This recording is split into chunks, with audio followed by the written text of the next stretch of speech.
Yes. Hello, my friends. We need to get some beats going.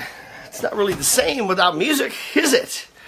Welcome. We've got some special things happening. Get a seat, get a pencil, get a pen, get a little closer. Man, I'm kind of ill-prepared. I feel like I should be, I need to be putting on some beats here. Gotta get some beats on. Oh, Stewman, I'm trying to bring you on. It says I can't. It says you can't join the broadcast at this time. I can't bring you on camera. Let's try this again. My goodness, we're trying to do some new things here on the old Facebook. Oh, my goodness.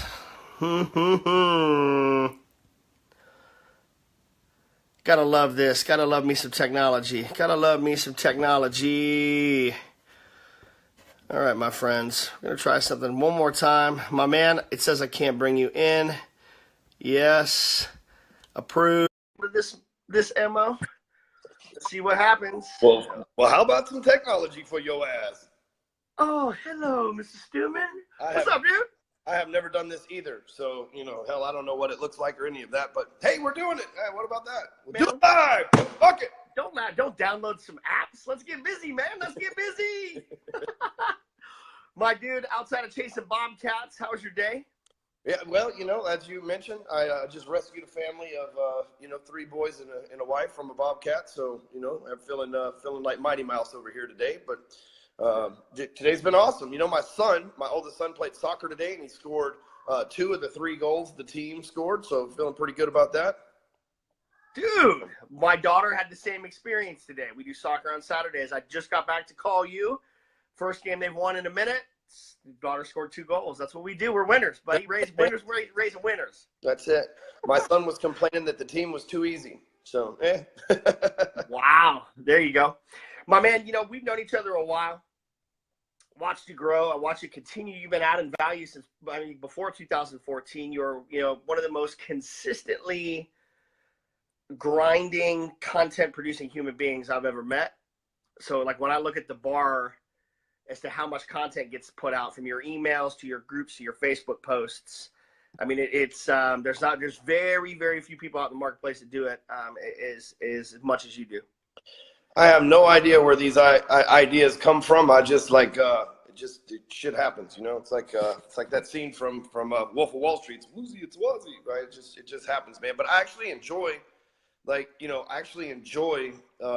talking, and as you can tell, and creating content and stuff like that. Matter of fact, I was just at a mastermind, and they asked me. They said, if you could just do one thing only for the rest of your life, what would it be? And I was like, man, I just like to be like a guy that creates content, writes blog posts, and does videos and podcasts and shit. I really enjoy that. I love it, man. So there's a couple things here, dude. There's people that don't know you. We're making the official announcement. You're going to be joining us June 22nd through 24th here in Scottsdale, Arizona, for the annual Meltdown in the Desert. So, my brother, you add a very unique perspective, and we're super glad to have you as part of our family. I know you. A lot of the people in my network know you. But for those of you who don't know who you are, 6-time best-selling author, the man behind the hardcore closer, the funnel closer, the innovator, the motivator, the man who gets shit done. For those who don't know you, brother, who are you and what do you do? Well, I'm a guy that came from a really rough upbringing and have survived a lot of odds stacked against me, more than anything else. The reason I have so much content, I think, is because I've had so many experiences. And, for years, I've focused on sales and business. I've been in the online space. I've been working since I was 8 years old, but I've been on the online space pretty heavily since 2010, actually. And for years, I focused on just business. And it's like, hey, if you just sell more and make more money, all your other problems will go away. Meanwhile, I had a shit ton of problems money wouldn't make go away, no matter how much more I kept earning.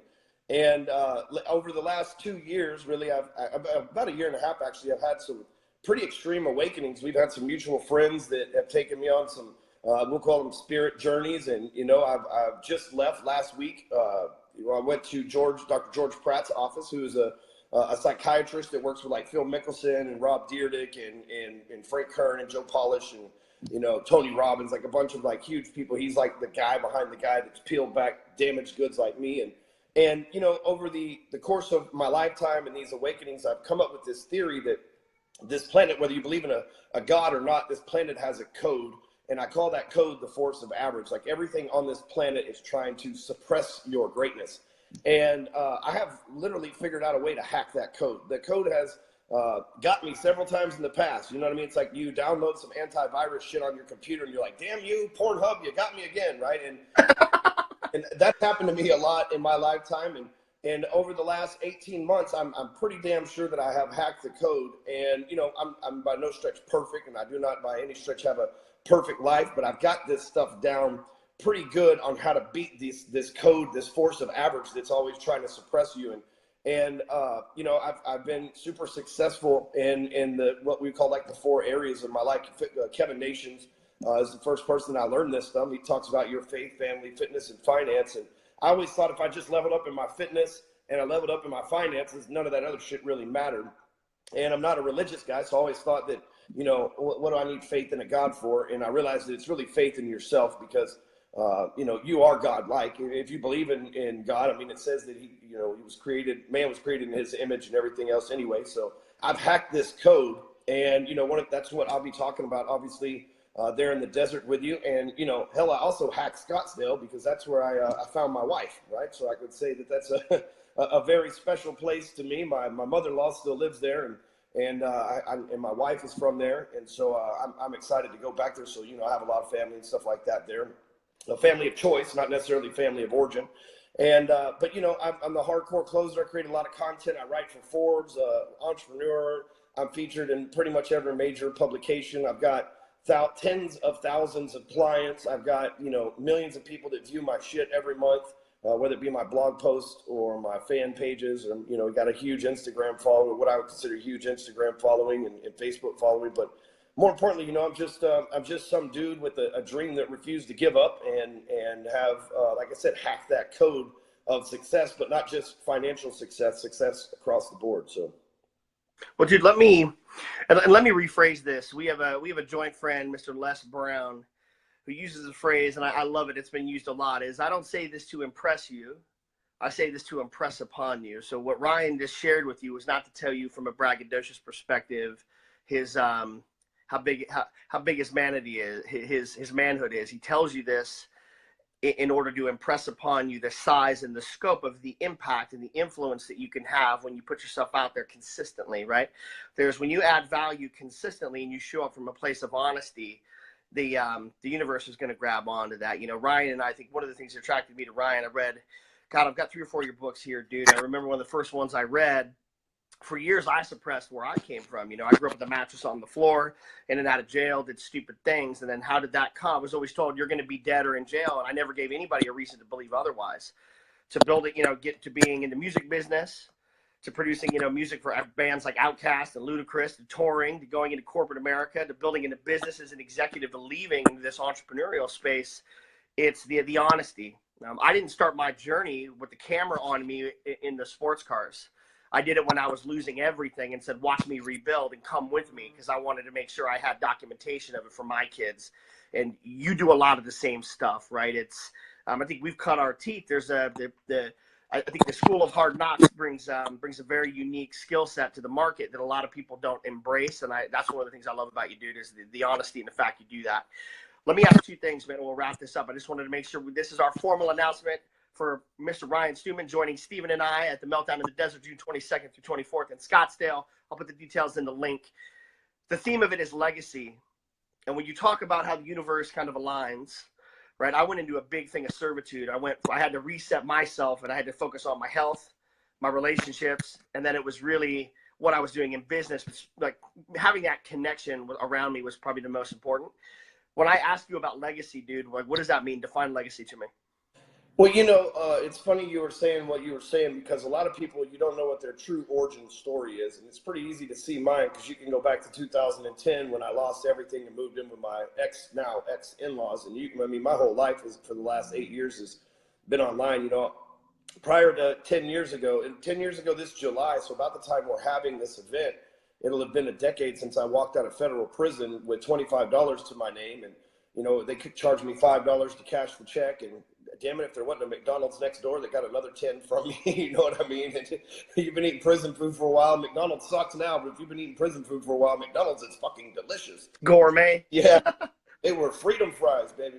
But the thing with legacy for me is, you know, my kids. And you know, I am the most successful person in every lineage of, like, I'm adopted. I've been through all sorts of hell, as you know, but for those watching, I'm adopted.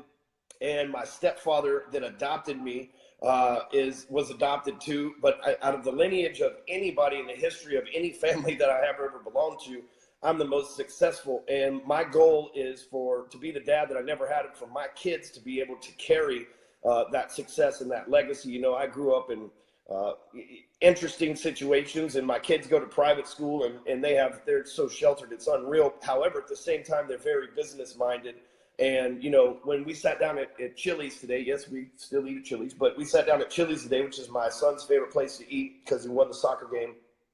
They sat down and I said, you guys fight all the time. Why don't you be best friends? Why don't you guys be winners together instead of always trying to compete against each other? And they both looked at me and said, we're closers. Well, yes, you're right. You know, so that's the legacy for me. I want people to, like, here in a couple of months, I'll also be speaking at the same prison that I was released from a decade ago. And wow. I leave a legacy of wisdom behind, where just like Zig Ziglar or you know, any of Napoleon Hill, you know, those guys in the past, where they still have a legacy today, where we mention them and we reference them and the things that they did. I want people to, you know, 100 years from now go, well, you know, one time there was this quote by this famous guy, Stewman, and it's not about the fame or the money or the success at this point. Hell, I have more of that than I think I'll ever need. But as a human, I'm always wanting to grow and do more. But I want to be that guy that changed the way that at least 300 million people thought. You know, and I'll say this, Kolby. I used to think that to be able to reach 300 million people, I had to do it on my own. When I would see people copy my programs or, you know, run off with my stuff or say things that I had come up with, I would get mad and I would be like, why is this dude stealing my stuff, taking my thunder, you know? And now I realize I've had this mind shift that now I realize that in order for me to reach 300 million people, there's going to be people out there that take my stuff and reach people that I couldn't reach, because not everybody's going to like or be open-minded to listen to me.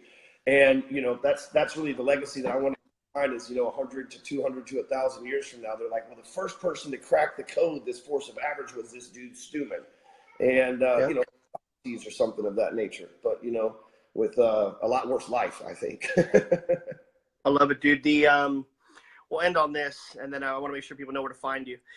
I had a great conversation with a good friend of ours who he's on TV. You might know him in Shark Tank. I won't expose who he is, so we get the first piece of the program done. But the gentleman has 20 businesses that have done over $500 million. And we're talking about some content development and digital distribution strategies on, like, kind of what's next for his legacy. It's about legacy for him. And we were going through it, and he said, listen, Kolby, I'm not interested in this one specific thing and creating a course or doing a series. What I want to do is I want to be a force multiplier. I want to take one thing and I want to get that to 1,000 things. That's what I did with these 20 businesses to get them to 500 million a piece. I didn't do one person doing one thing and then I hope they make it. It was, like you said, how can I use skills and network to blast out and actually be that force multiplier based on what I know and bringing in the right people? So I think you're definitely doing it right, man. And when we've got people around us that are doing stuff like that at scales as mentors, it you know, lets me know we're going in the right direction, that we can't do it alone. We need those networks. And in order for us to leave a legacy, we got to reach more people. But we have a living legacy as well. It's not when we die. We're doing it today, every day as we show up. So, my man, I honor you. I respect what you're doing. It's always great to spend some time together. I'm excited to have you out here in Scottsdale, Arizona. Where can people find you outside of Facebook? Where should people go? The best place, honestly, that I put the most content out is Instagram.